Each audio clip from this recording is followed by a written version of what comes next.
नमस्ते। मेरो आफ्नो जिन्दगीको बारेमा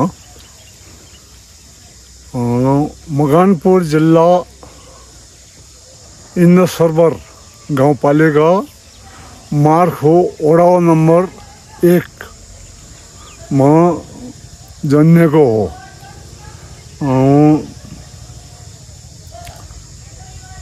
79 सालमा भदौमा जन्मेको मेरो त्यस वखतमा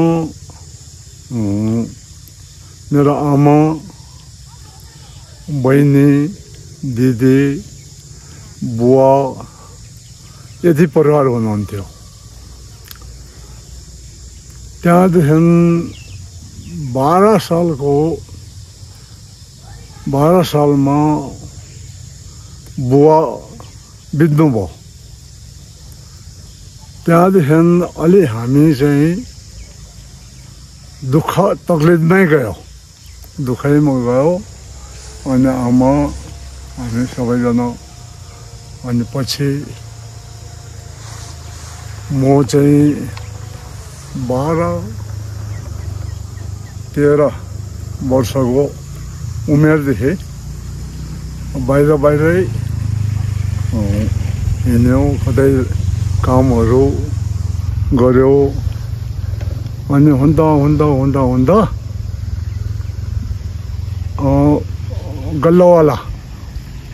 गल्लावालाले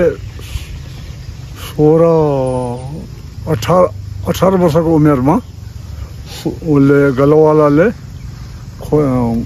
लिन आएको थियो र गल्लावालाले लगेर गोरखपुरमा भर्ना भयो। त्यहाँदेखि पल्टनमा, अनि त्यहाँदेखि पल्टन GRT देहरादूनमा तालिम भयो। अनि त्यहाँदेखि पल्टनमा गयो।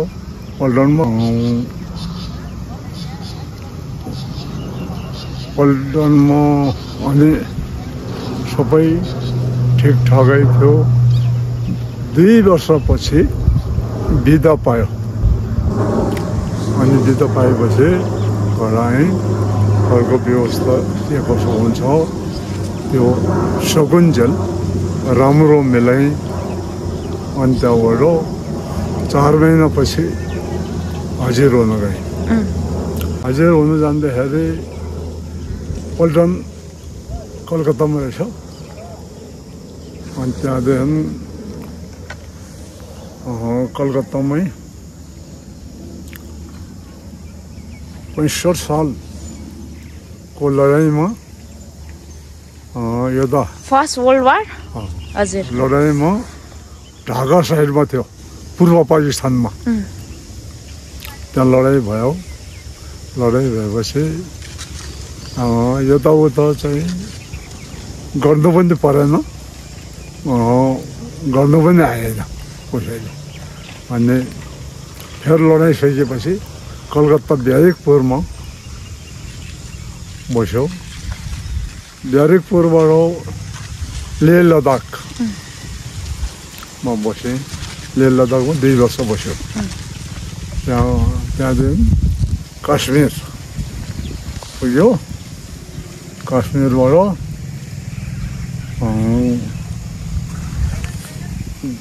जम्मू, काश्मीरमा पल्टन। 1 वर्षपछि पेन्सन भयो। कति वर्षमा पेन्सन भयो बाजे हजुरको? 15 वर्षमा। 15 वर्षमा पेन्सन आएपछि कुलेखानी प्रोजेक्ट चलिरहेको थियो, सुरु भएको थियो कुलेखानी प्रोजेक्ट। अनि जागिर त्यहाँ भयो। त्यहाँदेखि एकदम जाडो हुरी बतास चल्ने थियो। अनि रातको सुरुङभित्रको काम गरेर अनि 2 वर्ष गऱ्यो।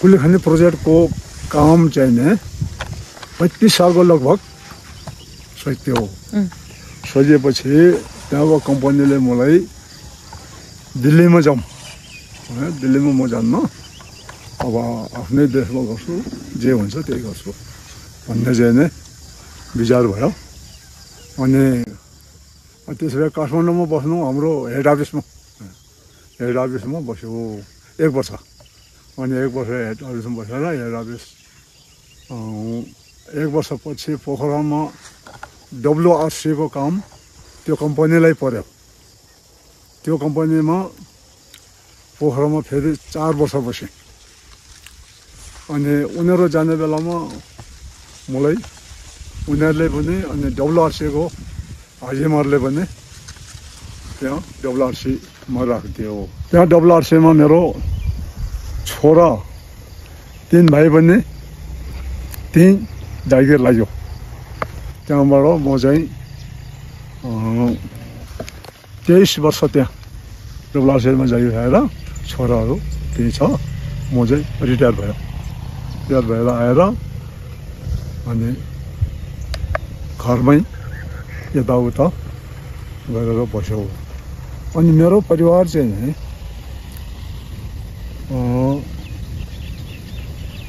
मभन्दा पहिलाको बाउको मेरो बाको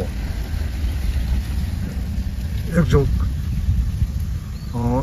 मेरो एकजोग 2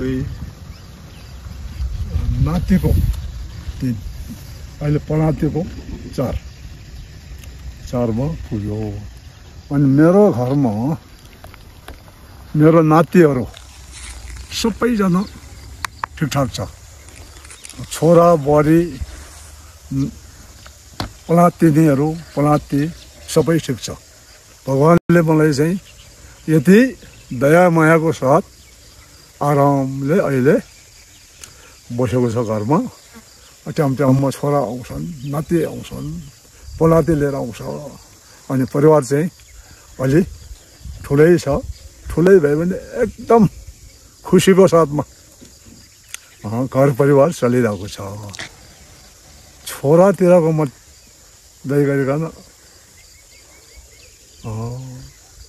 21 जना छोरीहरू कतिजना छ हजुरको छोरी 9 जना अहिले 9 जना अहिले छ 9 जना अनि छोरा छोरी सबै हिसाब गर्यो भने हजुर 30-35 पुग्छ छोरा छोरी हजुर छोरीतिरको नाता नातिनी हिसाब गरेर 30-35 पुग्छ है सबैजना एकै ठाउँमा हुनुहुन्छ हैन एकै ठाउँमा भयो अनि अब यति हो म माफुमै जन्मेको हो त्यो बेलामा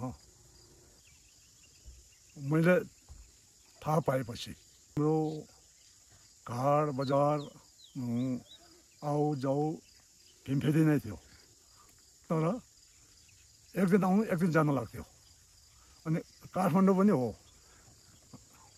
अनि काठमाडौँ पनि एक दिन आउनु एक दिन जानु लाग्थ्यो अनि हिमफेदीबाट हो काठमाडौँ र पूर्व पश्चिम चारौँतर्फको मान्छे थानकोट हुँदै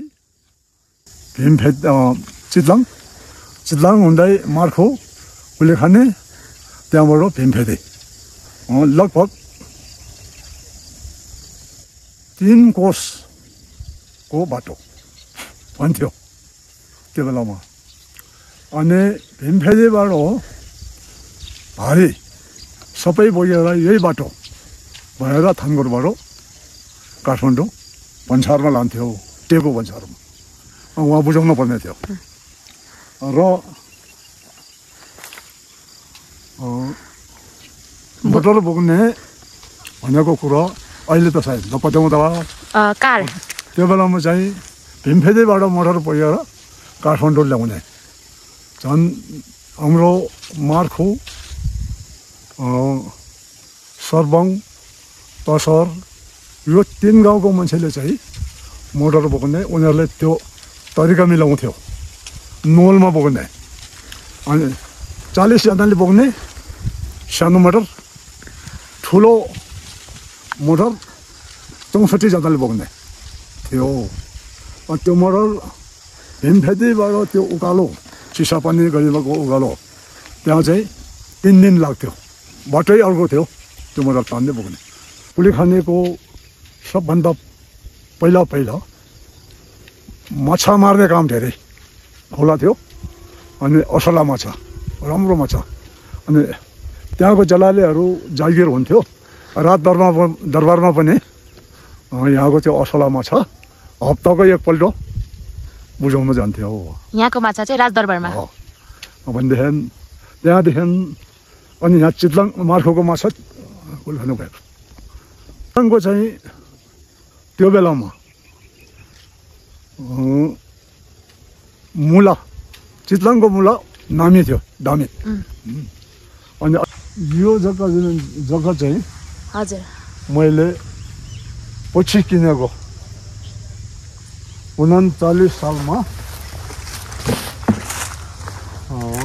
किनेको यो नजिकै छ र घर मेरो यो हो पुरानो घर नयाँ घर यो हो मैले यतिसम्म गर्यो छोरा बुहारी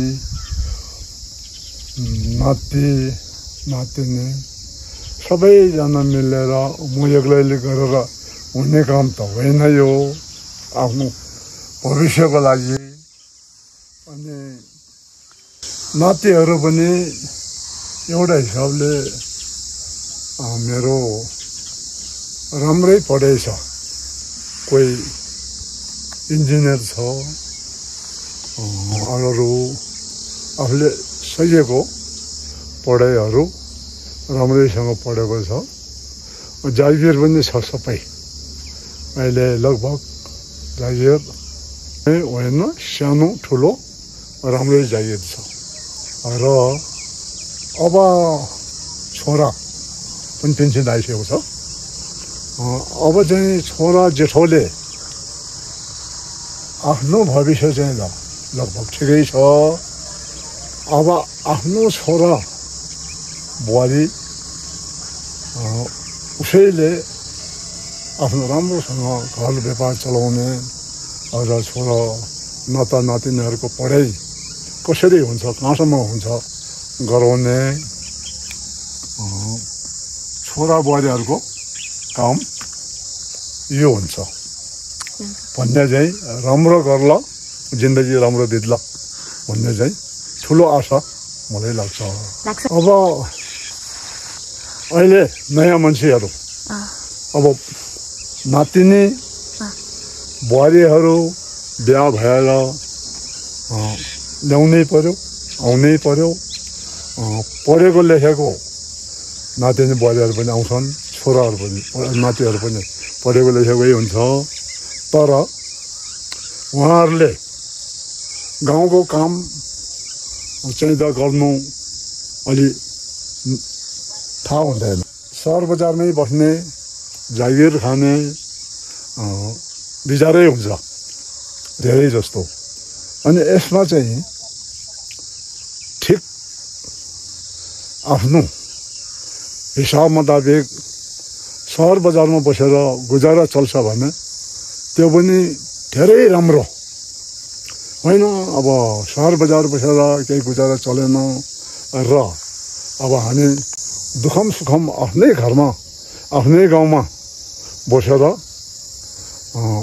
जिन्दगी बिताउने हो आफ्नो छोरा नाता नातिनी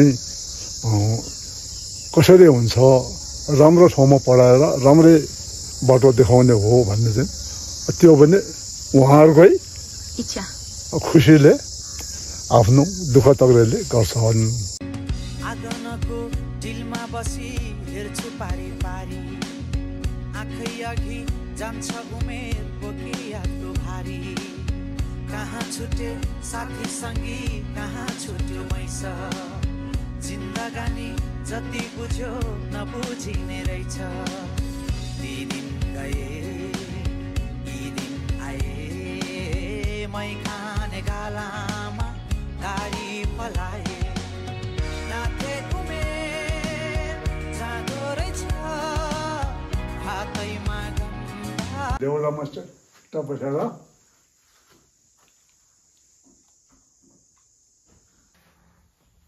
यो मेरो जेठा छोराको सबभन्दा कान्छा नाति मेरो नातिनी मिल्यो मिल्यो होइन